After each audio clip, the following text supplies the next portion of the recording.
অলপ সাৱধান হ'ব লাগে যিকোনো ক্ষেত্ৰত। গেছ আছে আৰু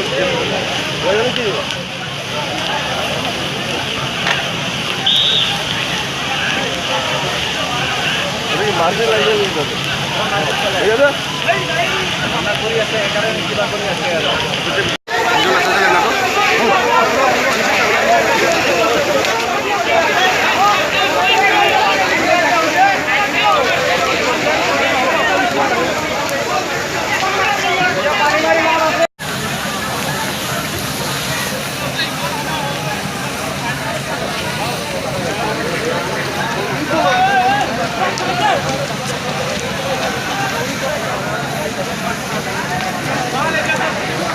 কেনেকুৱা হৈছে অলপ জনাব নেকি? এইখন গছৰ পৰা এইটো গছৰ পৰা কাৰেণ্ট লাগি কিনি প্ৰথমে জুই আৰম্ভ হৈ গ'ল, হৈ কিনে টিনত গৈ পৰি আৰু ভিতৰতে কিবা কিবি পেকেট আছে, এইটোতে গেছ চিলিণ্ডাৰ আছে, মিটাৰ বক্সো আছে, পূৰা লাগি গ'ল, জুইয়ে লাগি গ'ল। এই লাগোতে অলপ চিউৰোতে পটককৈ মানে লাগাৰ লগে লগে উতলি উঠি গ'ল। 10 মিনিটো হোৱা নাই, লগে লগে পূৰা 3-4টা দোকান একেলগে জুই লাগি গ'ল। মানে তেলৰ দোকানো আছিলে, মোবাইলৰ দোকানো আছিলে, সেইকাৰণে জুইটো অলপ জলদি গৈ লাগি ইয়াত তেলৰ দোকানো আছিলে নেকি? তেলৰ মানে তেলৰ কেৰাচিন তেলৰ অলপ পেট্ৰল আছে, পেট্ৰল দোকান আছে, মোবাইল দোকানো আছে, ডিজেল পেট্ৰল মোবাইল চব কেৰাচিন পুৰণা মানে চাউলৰ বস্তাবিলাকো আছে।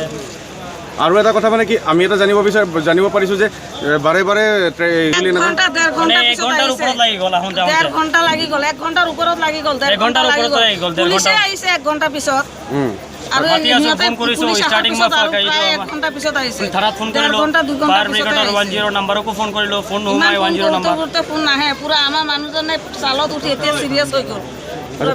মানে ফায়াৰ ব্ৰিগেড বহুত দেৰিকৈ আহিছে 2 ঘণ্টা পিছত আহিছে। লগে লগেতো নাহে, মাতিলেও মানুহ চব পূৰা জুই চাফা হোৱাৰ পিছতে আহিছে। জুই নভিয়ে গ'ল, তাৰ একটাই মাত্ৰ জ্বলি আছিলে, তেতিয়াই আহিছে, তেতিয়া ফায়াৰ ব্ৰিগেড আহিছে।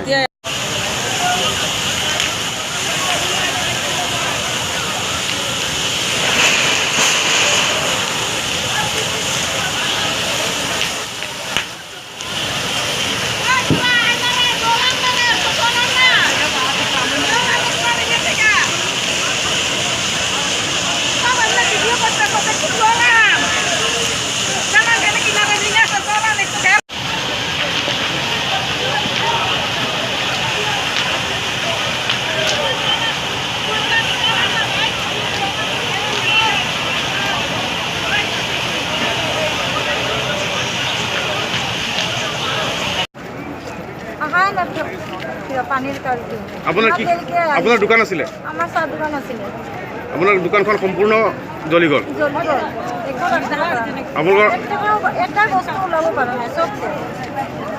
আপোনালোকে ফায়াৰ ব্ৰিগেডক জনাইছিলে? সময়মতে ফায়াৰ ব্ৰিগেড অহা নাই? চেছ হোৱাৰ পিছত আহিছে। এইটো জনাব পাৰোঁ, মই আহি পোৱাৰ পিছত দোকান জ্বলি আছিলে। মই ফোন কৰিছোঁ ফায়াৰ ব্ৰিগেডক, বাৰ ফোন কৰিছোঁ। ফায়াৰ ব্ৰিগেডৰ সময়ত আহি পোৱা নাই, 1-1.5 ঘণ্টা পিছতে আহি পাইছে।